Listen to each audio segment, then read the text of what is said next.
Hey guys, welcome back to my YouTube channel SR series. অনেক দিন তোমাদের কোনো ভিডিও দেওয়া হচ্ছে না। আজকে দেখো লাগেজ নিয়ে বেরিয়ে পড়েছি দীঘা যাওয়ার ওদিকে। এখন আপাতত ওই যে রেলগেট দূরে দেখতে পাচ্ছ, রাস্তার মাঝখানে আছি, ব্যাগ নিয়ে বেরিয়ে পড়েছি। এখন এখন যাবো হচ্ছে গিয়ে দীঘা।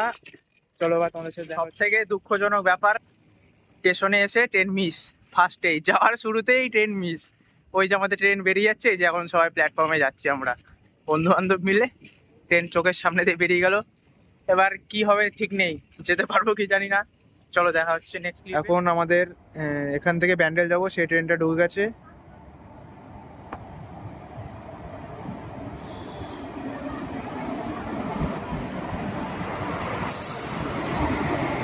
এখন ঘুম ঘুম চোখে ট্রেন দিয়ে নেবে হাওড়া স্টেশন দিয়ে হাঁটছি সব।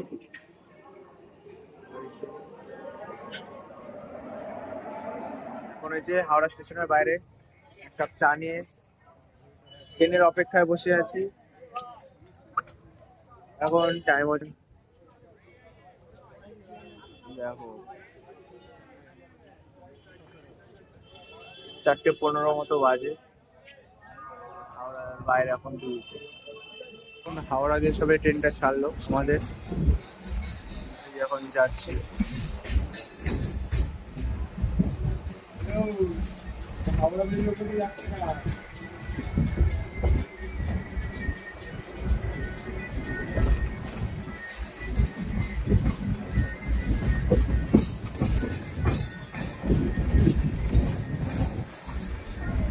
অ্যাটলিস্ট এই যে চলে এসেছি দেখতে পাচ্ছ। আর ওই যে স্টেশন থেকে দেখা যাচ্ছে দীঘার নতুন জগন্নাথ মন্দির। চলো এখন এই যে স্টেশনের বাইরে দাঁড়ায় আছি, হোটেল যাব এর ওর জন্য এখন দাঁড়ায় আছি দুজন মিলে। সারাদিনে আর সময় পেলাম না, তাই রাত্রেবেলা দীঘার বিচের কাছে চলে এসেছি। এখন এই যে মোটা দীঘার বিচের পাশে মাঠে কেটে দেখো চারিদিকটা।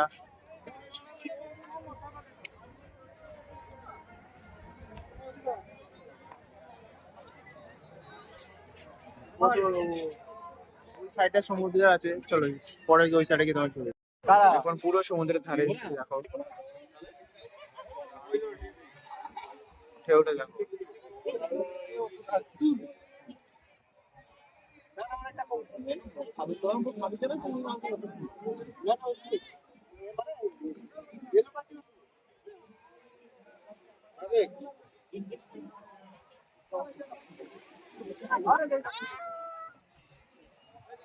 আজকে আমাদের দীঘায় ডে 2। এখন যাচ্ছি মোহনার দিকে।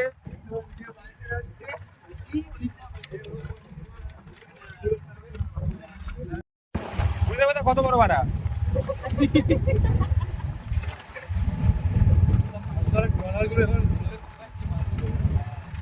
চলে এসেছি মোহনার মাছের মার্কেটে। দেখো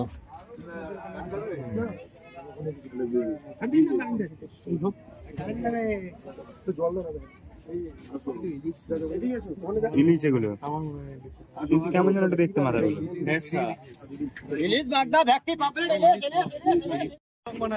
ফোন করছে, এখানে চাওয়া ইয়ে লাগে না।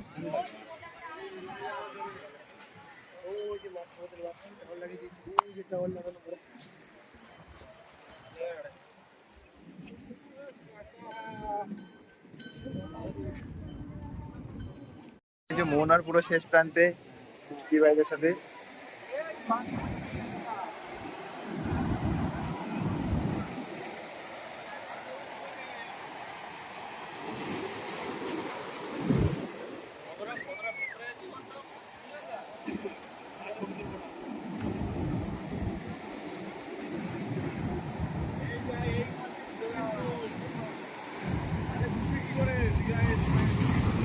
কোনটাকে সামনে দেবো, এটাকে এইটা লাইট হাউসের এইটাকে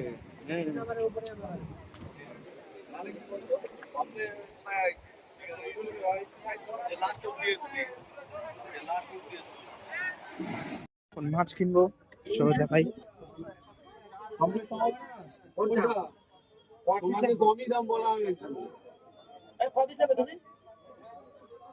অফিস লাগবে অফিস লাগবে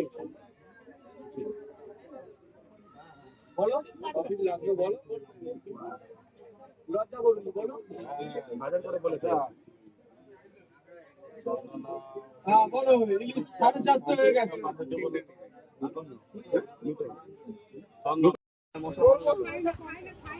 মিডল দিকে আগে চিনবে তো গাইস এটা কাটা কোনো ঝামেলা নাই শুধু আলু চেপে আমি তো সেটাই বললাম না ফেলতে হবে না কিছু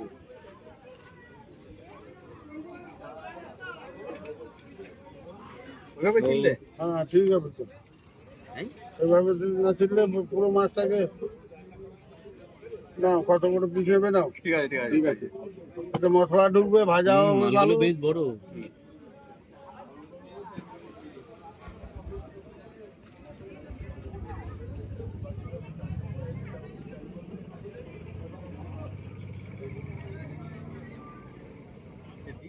তো এখন সারাদিন সমুদ্রে স্নান টান করেছে, ফোনটা নিয়ে যেতে পারিনি, তার জন্য সেরকম ভিডিও করতে পারিনি। এখন এই যে হোটেল দিয়ে বেরিয়ে যাবো আজকে যে বছর যে দীঘায় যে নতুন মন্দিরটা হয়েছে সেই মন্দিরটায় যাব।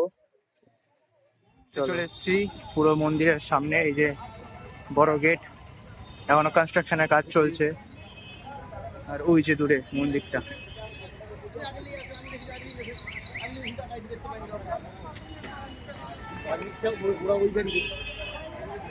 চলো আবার মন্দিরের সামনে দিয়ে ঢুকতে ঢুকতে দেখা হচ্ছে। Hello guys, welcome back to my YouTube channel SR series.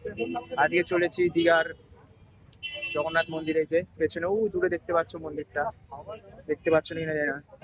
So আজকে দীঘার মন্দির পুরো ধরো দর্শন করব, তাই আমার সাথেই থাকো, পুরো ভিডিওটা দেখতে হবে। চলো এখন যাই। সামনের গেট প্রচুর প্রচুর প্রচন্ড ভিড়, তাই পেছনের গেট দিয়ে আমরা ঢুকবো, পেছনে 6 নম্বর গেট যেটা আছে। তাই চলো আবার দেখা হচ্ছে মেন গেটে গিয়ে ঢোকার সময়। আমাদের জুতো রাখার জায়গাটা তোমাদের দেখাই। মন্দিরে জুতো রাখার জায়গা খুঁজে পাচ্ছি না।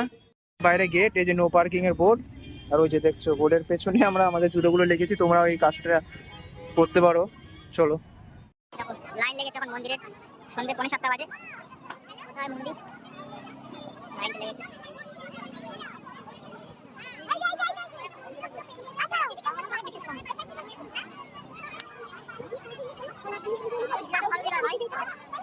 কষ্টে ভিড় পেরিয়ে আপাতত ঢুকতে পারলাম মন্দিরের পেছন 6 নম্বর গেট দিয়ে। এই সামনে মন্দির।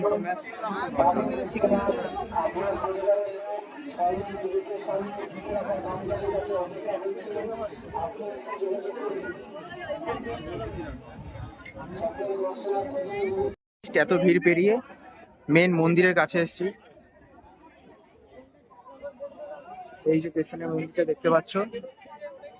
চলো এবার মন্দিরের ভেতরে ঢুকি, ভেতরে ঢুকে দেখা হচ্ছে নতুন মন্দিরটা কিরম কি করলো। চলো, এই যে টেম্পল মেন, এখন 7টা প্রায় বাজে। আজকে ভিড় দেখো, 5 তারিখ শুক্রবারের রাত, 5 তারিখ, মন্দিরে ভিড় দেখো। জানি না আগে এত ভিড় হয়েছে কিনা, আজকের ভিড়টা একটু অন্যরকম। চলো মেন এখন জগন্নাথ দেবকে দেখি।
লেকের এই যে এইটা আর এইটা এই দুটো পার করে আসলাম।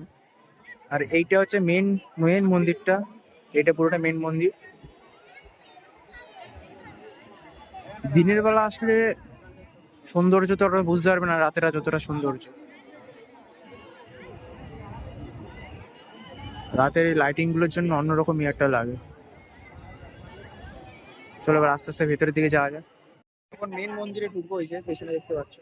তোমাদের পাশগুলো তো দেখালাম, চলো মেন মন্দির। আস্তে আস্তে ভেতর থেকে ঢুকছে।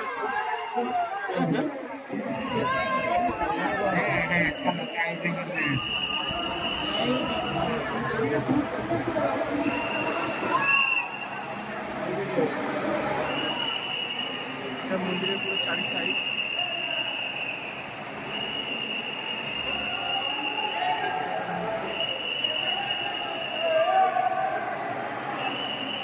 মেন জগন্নাথ মূর্তিটা এই দিকটাতে আছে।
এখন ভিড়ের মধ্যে ঠেলে পার করে দিচ্ছে, তাই বাইরের পথে বেরিয়ে যাচ্ছি। সো আজকে 7 তারিখ, এই যে লাগেজ নিয়ে বেরিয়ে পড়েছি। রাত 10টা 50-এ আমাদের বাস আছে। তো এই অবধি ছিল দীঘা ট্রিপ। অনেক ভিডিও হচ্ছে ক্যাপচার করতে পারিনি, ফোন নিয়ে সব জায়গায় যেতে পারিনি, কারণ ফোন চুরি হওয়ার একটা ভয় ছিল। তো বলতে পারো সোলো ট্রিপ, সবার সাথে তো মানে হয় না। এই অবধি ছিল। এখন হচ্ছে বেরিয়ে গেলাম হোটেল থেকে। ওই যে পিছনে আমাদের হোটেল, হোটেল থেকে বেরিয়ে গেলাম। যে লাগেজ নিয়ে বেরিয়ে পড়েছি, টানতে টানতে যাচ্ছি। সো আবার বাসের কাছে গিয়ে দেখছি, চলো।